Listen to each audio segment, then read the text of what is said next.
You know, I have a very interesting theory about Remember Me from Coco.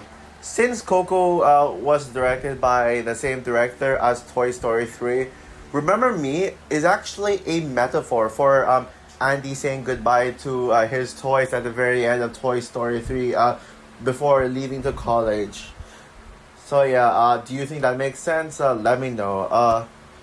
Hey guys, this is Frozen Things Studios here, the Frozen Wish Studios here, and welcome back to another movie review. And today, I am going to be doing a review on Toy Story 3. So, Toy Story 3 is the third installment in the Toy Story franchise and is the 11th Pixar film overall. Well, correct me if I'm wrong on that, but I just assume that this is the 11th one just based on me counting all the other Pixar films that came before, as well as the first Pixar film, the first modern Pixar film. Yes, I personally consider the 2010s and above and beyond to be the modern Pixar films, while the 2000s are classic Pixar films. And is directed by Lee Unkrich, who also directed Coco, just like what I mentioned earlier. And it came out in the year 2010, which is one of my favorite years for film, period. The same year that gave us Inception, which is in my top 5 favorite movies of all time. Well, I guess I think it's at number 6 if I'm not mistaken. And also Tangled, the Scott Pilgrim versus the World, the Social Network, and etc. And it stars Tom Hanks, Tim Allen, Joan Cusack, Don Rickles, Wallace Shawn, John Ratzenberger, Estelle Harris, Blake Clark, Jeff Pigeon, Ned Beatty, Michael Keaton, Jodie Benson, John Morris, Emily Hahn, Timothy Dalton, Kristen Schall, Jeff Garland, Bonnie Hunt, Whoopi Goldberg, etc. Also Laurie Allen. And the film tells a story taking place years after the events of the second film. Andy is now all grown up. He's now an adult. Well, the film implies, I think I heard somewhere that Andy's actually 70, but but I'm very sure he's like 18 or 19, somewhere like that. Yeah, so Andy is all grown up, and it's been years now since Andy has played with his toys. Yeah, he pretty much now leaves his toys in the cabinet and in like treasure chest, I guess, some sort of treasure chest, and now the toys have been living there for years, and they try different ways to get Andy's attention to play with them, but apparently Andy doesn't really Andy just becomes too old to play with his toys now, and so he moves on. And yeah, as he's about to go to college, he must make a decision on what to do with his toys. Either donate them, or throw them away, or take them to the attic. Andy eventually chooses to take the toys take the toys into the attic, but because of some coincidences, yeah yeah Andy's mom accidentally throws throws the toys away and puts them in the garbage truck. And so yeah, it leads them to believe that Andy doesn't love them anymore. And Woody's like pretty much the only one who saw that Andy was supposed to take them to the attic. But apparently none of the toys believe him, and so they end up on the same box as Barbie, which Molly was going to bring Molly to a Sunnyside Daycare, and there goes the toys to Sunnyside Daycare, which is a place where lost toys actually come together and still remain as toys being played by kids. But when the kids that who play with them are actually very rough on them and make them feel uncomfortable, the toys decide that they should leave Sunnyside, or at least move to a safer room with the bigger kids. But then eventually, thanks to Mrs. Potato Head for getting visions of Andy's house, since she lost her other eye, and it's like looking directly at Andy. They find out that Andy still loves them. But then Lotso, who is apparently evil, turns on against them and no finds out that they're trying to escape. So they get locked up, but and so they must pretty much escape from the daycare, which seems to be like a prison for them. And yeah, and they must get home to Andy so that Andy can yeah can donate them and move to college. So yeah, that's the plot for it. So yeah, now I think you all know how I feel about Toy Story 3, but let's start. But I just want to do. I just want to make my usual build up to my thoughts in the film. Yeah, and so yeah, guys, this is actually the first Toy Story movie I saw in theaters. Yes, I did see Toy Story 4 in theaters, but considering that Toy Story 3 came out in like in the year where I started to see a bunch of movies. Yeah, Toy Story 3 was a movie I saw in cinemas, and I kind of still remember like my theater experience, and like I remember where I saw it, who I saw with, and so it's very interesting. Now, just like Toy Story 2, a movie that I constantly watched as a kid, Toy Story 3 was also a movie that I constantly rewatched as a kid. Like I still remember I would just rewatch it whenever I'm bored or I feel down. Like I still remember that one time when I was little when I was in bed like taking a nap, like I was told to take a nap, and then I snuck my phone in, which was apparently called an I, which was like a smaller gadget at the time. Yes, I did have a gadget, but it was like an I think iPod Touch. Like I called it my iTouch, but it was an iPod technically. Like I actually I had this movie downloaded. Like my dad downloaded it for me, and I was just going to watch a few bits and pieces of it. I was going to like scroll through parts, but oh, it turns out I actually coincidentally watched saw the entirety of the movie. So that just shows how much this movie means to me. Like, and even I still have photos of me as a kid, and I would take photos of like the house with like the TV on. And guess what I saw? Guess what I was watching? Guess what was on the TV? Yep, Toy Story 3. So I mean, while I do remember me growing up in Toy Story 2 more, Toy Story 3 is still something that truly resonated with me. And yeah, and now we're here a couple of years later where Toy Story 3 is still being resonant to this day. It's probably the Toy Story movie that people talk about the most. It's a Toy Story movie that gets the most recognition. I'm not sure if this is like the majority's pick for the best Toy Story movie. It seems to be either this or the first one. And I've heard a few people say that Toy Story 2 is their favorite in the franchise. Like my good friend Harry Thomas, for example, shout out to him. And yeah, so upon my recent viewing of Toy Story 3, what do I think of Toy Story 3? Well, thankfully, Toy Story 3 still freaking aged well. This still remains my favorite Toy Story movie, period. And it's certainly my top 10 favorite Pixar films. I think you all already knew. I think you probably might have already know that is my favorite one, even if you haven't seen like known me like even for my subscribers who hasn't been viewing my channel. I mean, how do I say this? Even my subscribers who are like a little newer to me, like who only discovered me last year, they probably knew that Toy Story 3 was my favorite.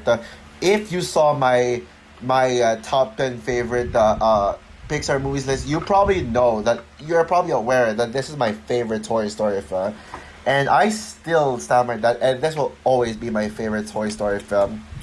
Admittedly, upon rewatching the first 30 minutes of the movie, I did get worried that this wasn't going to hold up as the peak of the franchise and Toy Story 2 was going to overshadow it. But as the film progresses, it solidifies itself as the best Toy Story film.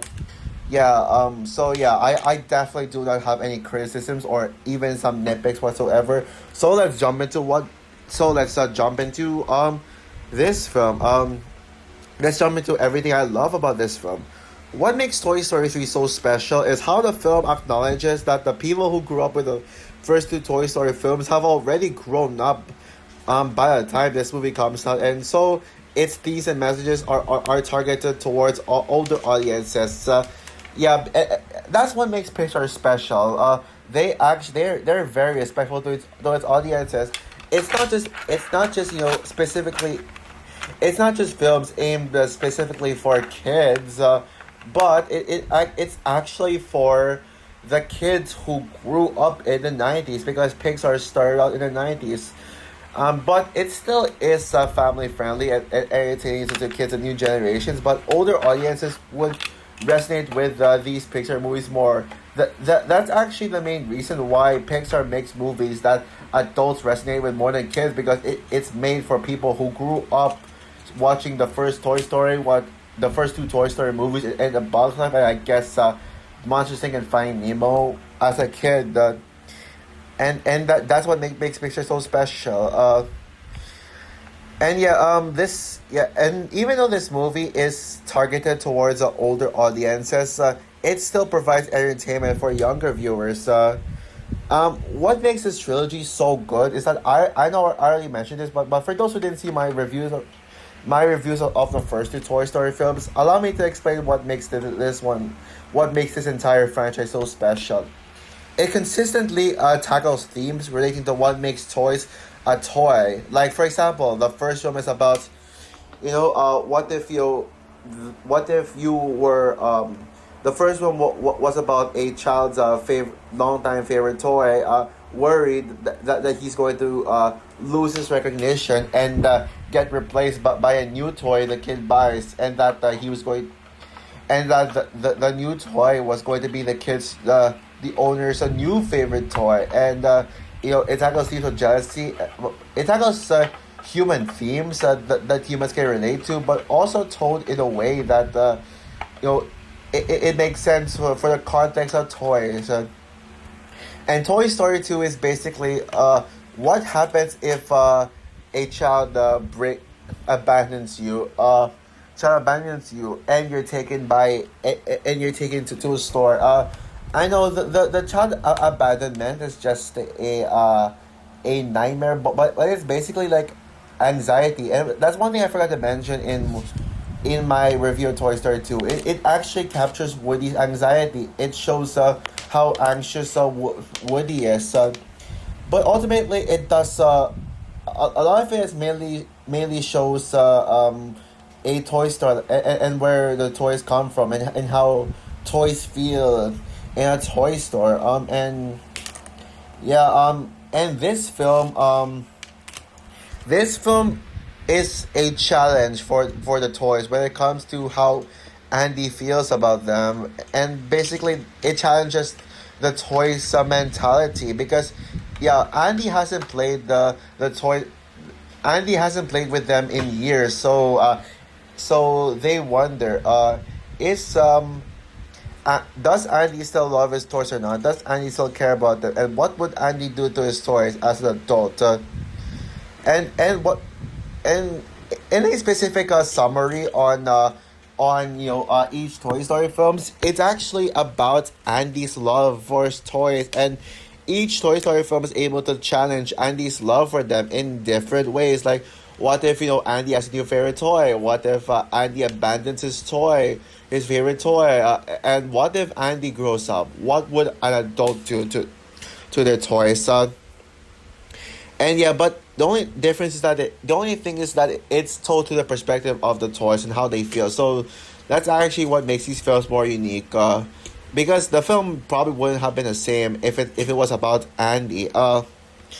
While the locations in this film aren't as interesting as in Toy Story 2, the daycare is still a perfect setting for a Toy Story film, since it shows how the toys are donated, where they end up in, and what they do in daycare. But in daycare, you see these kids, these other kids are being played with toys, and the toys think that they'll be able to play, and that they don't need to get donated or anything, because they basically just get to be played by anyone. Like there's no specific person to take care of them. They can just, the toys are just taking care of themselves. That's the only difference.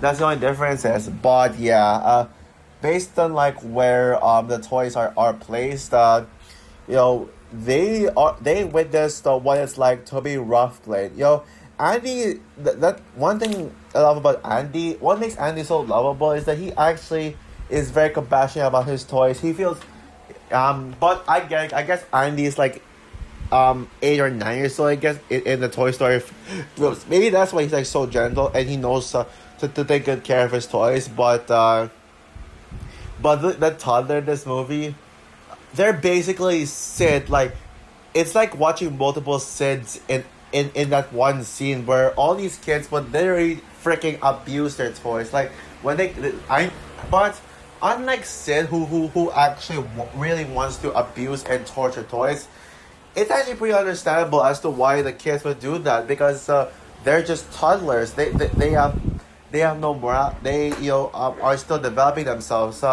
And then and then you also do see the room where the big kids actually take good care of the toys, and then you get the toddlers who literally just smash toys, sit in them, lick them, break them, just rip them and raw play them.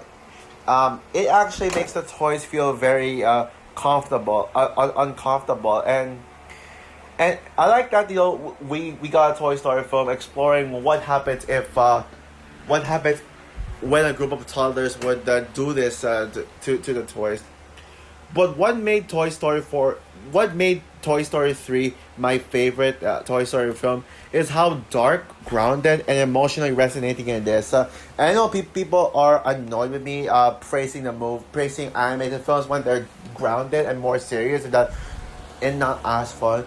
Okay, well, I will admit though, I actually have declined my thoughts on Lightyear now. I rewatched Lightyear recently, and honestly, I do think that I don't think it's great, and I think it's one of the weaker Pixar films. Yet Lightyear is a very grounded film, and yet I can see its flaws. I'll talk about it in a future video. But like not necessarily a video about Lightyear in itself. Just like a video where I just expound my thoughts on Lightyear. You'll see which one. I can't now. Yeah, one of the main reasons why people praise Toy Story 3 the most is because of how emotional it is, especially that ending. I can't remember if I cried while watching this film in any of my previous viewings, but this time around, I did cry at the end of the film, specifically when Andy donated his toys to Bonnie. Since Andy knows Bonnie's parents, it was actually Woody's idea to make Andy donate his toys to Bonnie, and I like that idea. And I'm pretty sure that wasn't the direction we were ending. That wasn't the direction audiences were expecting this movie to take at the end. I'm sure upon seeing this movie the first time in theaters when it first came out, I don't know how I thought would happen. I don't know what I thought was going to happen, but I'm sure I'm guessing if it were down to me, I would have predicted that Andy would have brought his toys that Andy would have actually brought his toys to the attic, and Woody and Woody would come with Andy to college, but I'm sure nobody would have expected Andy to actually donate all his toys to Bonnie. But then again, it did feel like a foreshadow of I mean, I'm talking about like the part where Woody was in Bonnie's house. Which, by the way, I really like Bonnie's toys, like Dolly, Trixie, Porcupine, like all that stuff. Those toys, and heck, Totoro. Yeah, Totoro is apparently in this movie as a toy of Bonnie. Yeah, I'm not sure if he's really named Totoro, but if you're a Studio Ghibli fan, you'd actually recognize that big chubby bunny as Totoro. That is Totoro. And yeah, and by the way, if you haven't seen Studio Ghibli yet, what you're waiting for, please watch them. True animation fans need to watch Ghibli. And yeah, but yeah, I will say this, on my latest viewing, I did cry in this film. Specifically, yeah, at the entire ending, like even in a scene when the toys are returned to Woody's house I mean to Andy's house, and they go inside the box, and then and then they're like already getting prepared for the toys and Woody to separate, and Andy actually preparing to leave when Andy's mom actually looks at the room so empty and then crying, because she's going to miss Andy. That was the start of me crying in this film, and it only gets even more emotional from there when Andy gives his toys away to Bonnie, and then Andy leaves the toys. I mean, seriously, who doesn't cry at that scene? Who doesn't cry? Yeah, I think Lee Unkrich is Lee Unkrich is one of the absolute greatest Pixar directors. Period. He really is a genius when it comes to pulling our heartstrings. He really knows how to make some of the most emotional Pixar films. Heck, and his next film, Coco, is actually even sadder. I actually cried harder at Coco than Toy Story 3. Despite Toy Story 3 is a tad bit better, Coco had that, had that one scene of Miguel singing "Remember Me" to Mama Coco, to make her remember Hector, and that scene was even more emotional. Then this I think that might be Pixar's most emotional scene. I guess I have to think about that. And yeah, so and I think and personally, yeah, one of my upcoming videos is my ideas for Inside Out 3. I'll reveal one of my ideas for the movie that I'm thinking of. Lee Unkrich should direct Inside Out 3, because I mean he's like really good at making people emotional. He's really good at putting emotion in his Pixar film. So I think he would be perfect for an Inside Out movie, since Inside Out is about it is about the emotions. If Inside Out and Inside Out 2 can make me cry, I guarantee Lee Unkrich would make me cry the hardest with Inside Out 3. Yeah, I can see that. And yeah, the film's dark tone. It is also another thing that makes me love this movie, probably even more than the emotional. Yeah, I think it's such a clever direction to take this. It's such a clever tone for this film. What makes this film incredibly dark is the villain of this film, Lotso, Hugging Bear. He is the single greatest Toy Story villain, hands down. No competition. Way better than Gabby in Toy Story 4. Ugh. Yeah. Yeah, his backstory, when he was with Daisy alongside Big Baby and the clown, I forgot his name, honestly. I think Jangles? That's what I remember. That's the best I remember. When they used to be Daisy's favorite toy, but then one day Daisy accidentally leaves him behind, and when the trio got home, they saw that that Daisy actually got a another version of Lotso, and so Lotso gets pissed, and he turns and he believes now that he's and he actually realizes that being a toy means nothing to him, because he's just going to be thrown away later. He views being because of his ungratefulness for being a toy. He actually he actually becomes evil, and his motivation is really good. It's brilliant, but what he actually does in this movie, besides the backstory, oh man, that's what truly makes him stand out as a villain. He treats Sunnyside Daycare like a prison. And like what Ken said, Sunnyside Daycare was supposed to be like a cool place for toys to be happy about, but Lotso turned it into a prison camp, where he puts all the main characters in prison, well, quote unquote prison, which it's just basically it's just basically basket on a shelf. that they used, and I actually think that's a clever idea. And yeah, and yeah, yeah, and Lotso is really threatening. I mean, he's so threatening that all his goons that turn against him can, Big Baby, who was with Lotso for a long time, and all this, like, everyone, like, and yeah, everyone, yeah, that's how threatening he is. And what's best is that he actually starts off as a cute cuddly bear. Yeah, he's actually very deceiving because at first you may think, oh, he's such a likable character. I like that he's purple and he smells like strawberries, but oh, but he's actually a monster. And you know which villain this reminds me of? Bellwether, yeah, Bellwether from Zootopia, who I still defend to this day. Yeah, Bellwether appears as a cute and cuddly character. Like she probably the one of the most adorable characters in the film, alongside Judy Hopps.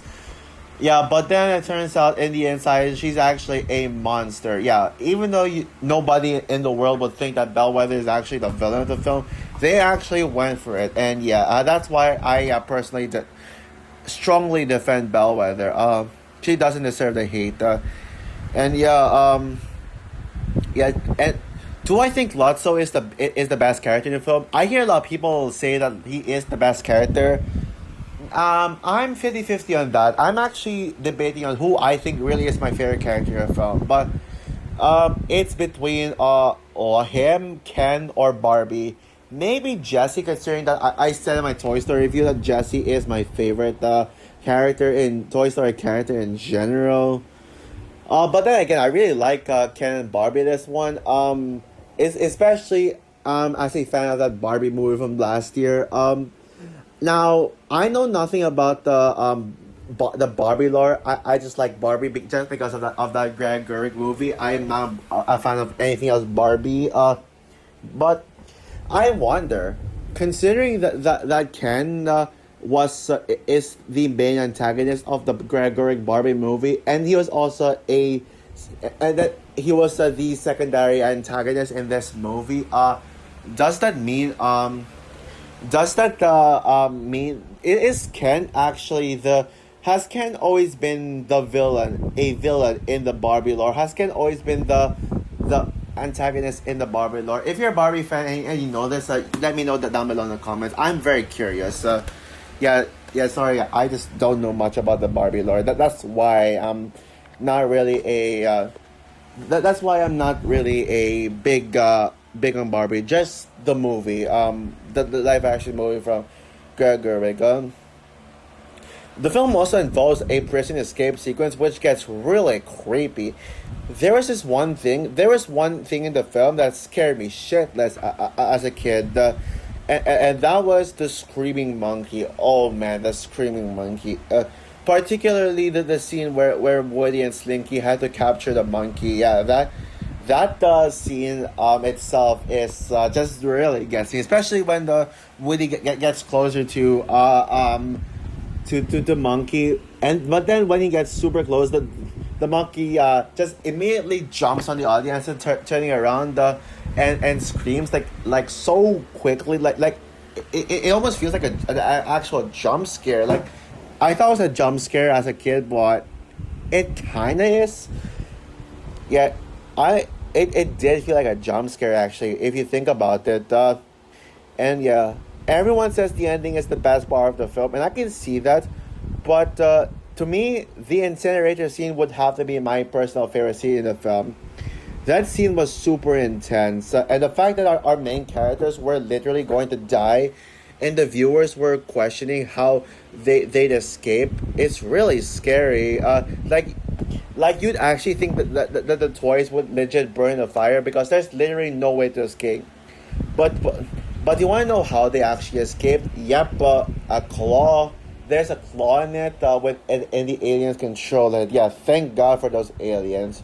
Whoa, you have saved their lives. I am eternally grateful. Yeah. The pacing of this film is also really good.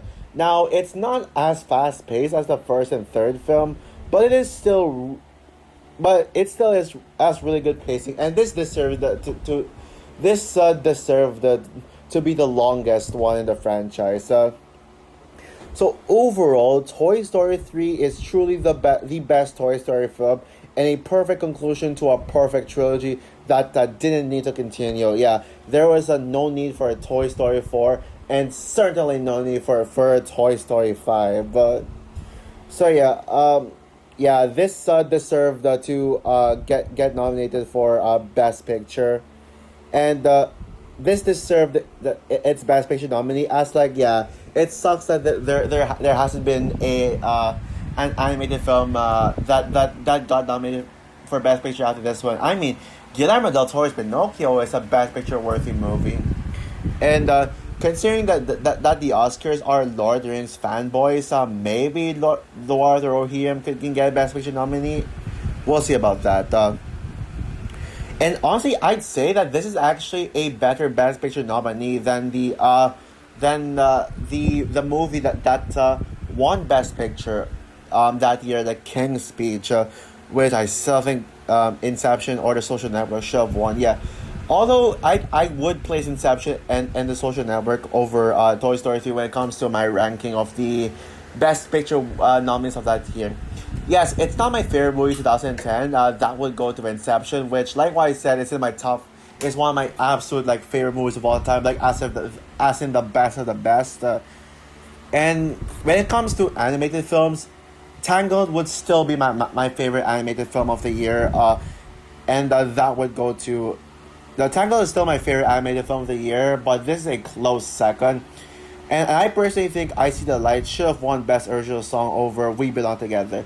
We Belong Together is still a great song, but it's nowhere near as impactful as I See the Light. But yeah, but this is still one of the best movies 2010 and one of the best Pixar movies. So that said, I'm going to give Toy Story 3 5 stars out of 5. Perfect movie.